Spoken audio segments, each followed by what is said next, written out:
Kita akan membahas tentang pestisida alami dan cara budidaya tanaman secara organik yang dapat menggantikan semua input pertanian konvensional, termasuk pestisida dan pupuk sintetis. Saat ini biaya bertani menjadi semakin mahal. Beban terbesarnya tentu saja untuk pengadaan pestisida dan pupuk. Masalah yang bahkan sulit diatasi oleh pestisida konvensional sekalipun. Dan kabar baiknya Anda bisa membuat sendiri pestisida itu dengan biaya yang jauh-jauh lebih rendah.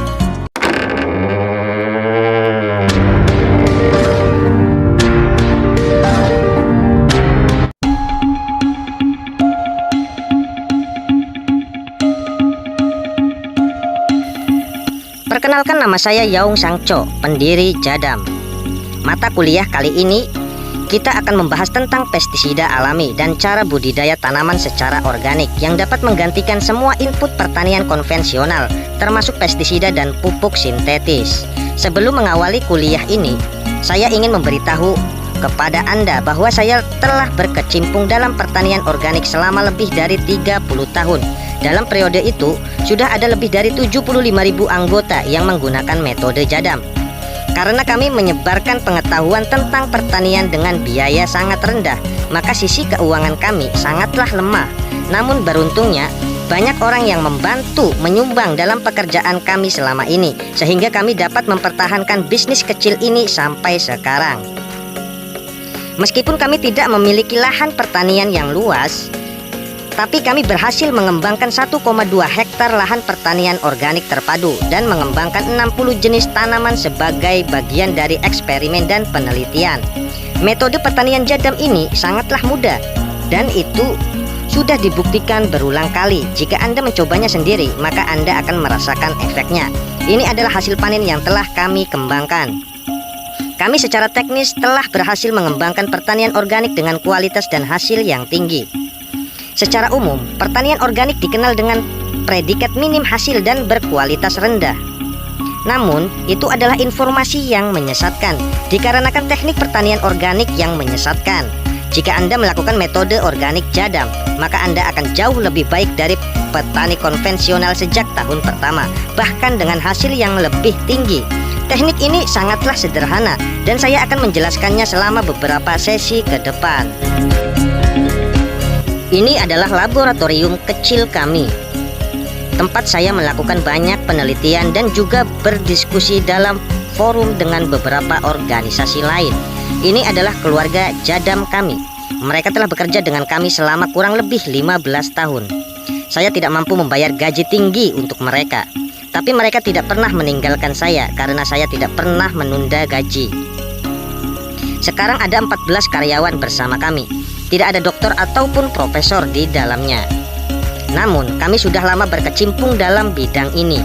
Itulah mengapa kami bisa mengembangkan penelitian terkait metode pertanian organik ini. Penemuan kami dibagikan kepada petani tanpa paten. Selanjutnya, hasil temuan kami dituangkan dalam bentuk buku. Pestisida alami kami dikembangkan di daerah beriklim sedang di Korea Selatan, tapi juga sangat efektif untuk iklim tropis. Misalnya, ini adalah hama penggerek buah kopi, hama yang menyerang tanaman kopi di seluruh dunia.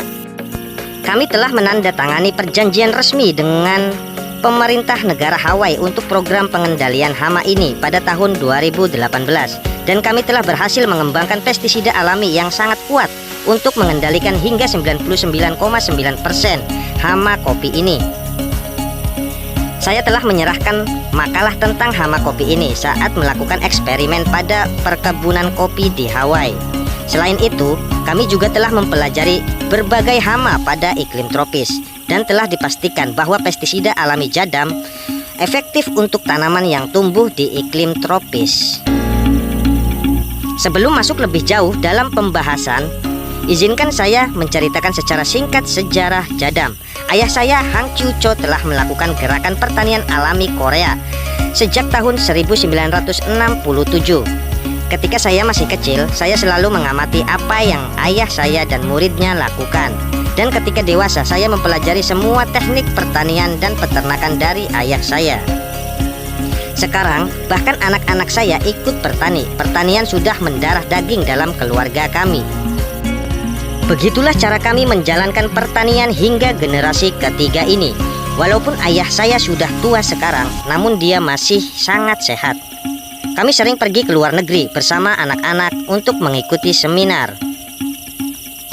Sekarang, mari kita lihat sekilas tentang status pertanian kita saat ini. Pemerintahan banyak negara di dunia, termasuk Korea Selatan, telah menandatangani perjanjian perdagangan bebas.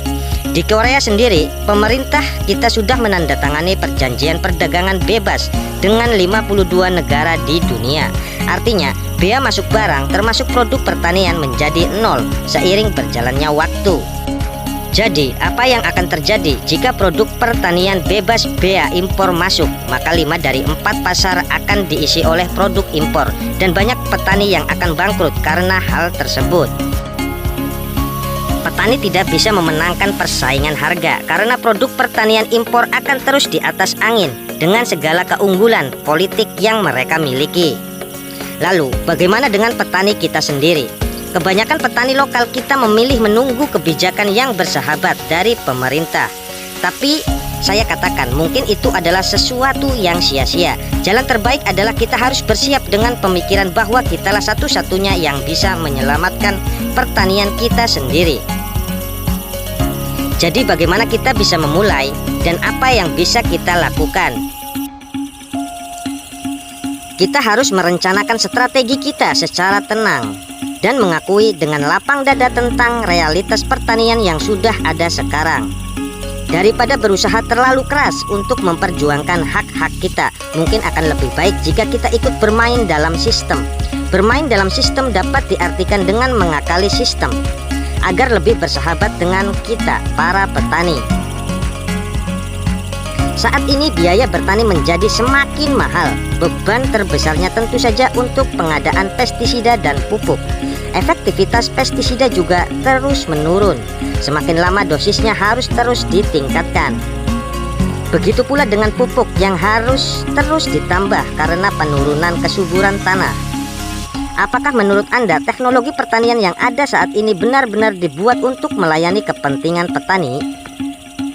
Jika Anda menjawab iya, maka Anda adalah orang yang naif. Untuk menemukan jawaban atas pertanyaan ini, maka kita harus melihat lebih dekat kepada teknologi pertanian itu sendiri. Dan Anda akan melihat bahwa semua teknologi itu berada di belakang perusahaan-perusahaan ini. Lalu, apakah menurut Anda para ahli tersebut melakukan penelitian yang akan menguntungkan Anda? Atau hanya menguntungkan perusahaan yang membiayai penelitian mereka? Jadi, apa sebenarnya tujuan dari perusahaan-perusahaan ini? Saya akan memberikan jawabannya kepada Anda. Perusahaan ini mendanai dan mendistribusikan penelitian hanya untuk mendorong petani agar menggunakan produk mereka. Sederhananya, perusahaan produsen pupuk akan mendukung penelitian yang diarahkan ke petani, supaya para petani menggunakan pupuk mereka. Hal yang sama juga dilakukan oleh perusahaan pestisida. Maka dari itu saya mengatakan kepada rekan-rekan petani, jika Anda ingin sukses dalam pertanian, maka jangan mengejar para ahli. Hampir semua penyuluh pertanian di Korea dilatih untuk mempromosikan produk. Mereka salah satunya yang berperan aktif dalam meningkatnya penggunaan produk pertanian yang mencemari negara kita. Anda juga pasti merasakan bahwa hampir tidak ada institusi yang benar-benar mendukung pertanian organik. Kenapa? Karena jika ada seseorang, katakanlah dia seorang profesor yang meneliti tentang pertanian yang ramah lingkungan, maka akan sulit bagi dia untuk bertahan di sebuah universitas. Dia tidak akan menerima dana penelitian dari korporasi manapun, dan mahasiswa yang bersamanya tentu tidak akan bisa mendapatkan beasiswa. Ini adalah kenyataan menakutkan yang kita hadapi saat ini. Jika Anda terus mengikuti sistem ini tanpa mengakalinya, maka kemungkinan besar hal-hal yang menyakitkan akan terus membayangi Anda. Karena biaya bertani akan terus semakin mahal dan Anda harus membeli semuanya. Jadi saya tekankan kepada Anda bahwa untuk menjadi sukses dalam bidang pertanian, maka kita harus mandiri dari semua produk dari perusahaan-perusahaan ini. Kedengarannya agak sulit, dan saya yakin Anda membayangkan bahwa jalan ini akan berat dan sedikit sembrono. Tapi saya di sini untuk memberitahu kepada Anda bagaimana proses itu seharusnya berjalan. Pertama, kita semua harus menjadi organik. Di seluruh dunia sudah banyak fakta penelitian yang menunjukkan bahaya dari residu pestisida dalam makanan, bahkan darah kita. Ini bukan hanya masalah serius bagi orang dewasa, tapi juga bagi anak-anak kita. Selain itu, pencemaran tanah dan air juga semakin tidak terkendali. Dan semua ini pasti akan mencapai batasnya suatu saat nanti. Inilah sedikit dari banyak alasan kenapa kita harus memulai organik. Namun, ada alasan teknis mengapa pertanian organik menjadi kurang diminati. Karena Anda membutuhkan anggaran yang mahal dan teknologi yang rumit untuk memulainya. Ditambah kualitas panen yang biasanya jauh lebih buruk dibandingkan pertanian konvensional. Belum lagi masalah pestisida organik yang diizinkan, yang bahkan tidak mampu mengendalikan masalah serius seperti embun tepung dan kutu daun. Itulah yang menjadi alasan petani enggan untuk memilih organik, di luar masalah kompleks lainnya seperti perkara harga hasil panen dan sebagainya. Akan tetapi, Jadam telah sepenuhnya menyelesaikan permasalahan ini dengan biaya yang jauh lebih rendah. Pestisida alami Jadam dapat memberikan kendali penuh atas embun tepung dan kutu daun. Masalah yang bahkan sulit diatasi oleh pestisida konvensional sekalipun. Dan kabar baiknya, Anda bisa membuat sendiri pestisida itu dengan biaya yang jauh-jauh lebih rendah. Jika Anda tertarik dengan pertanian Jadam, saksikan video berikutnya.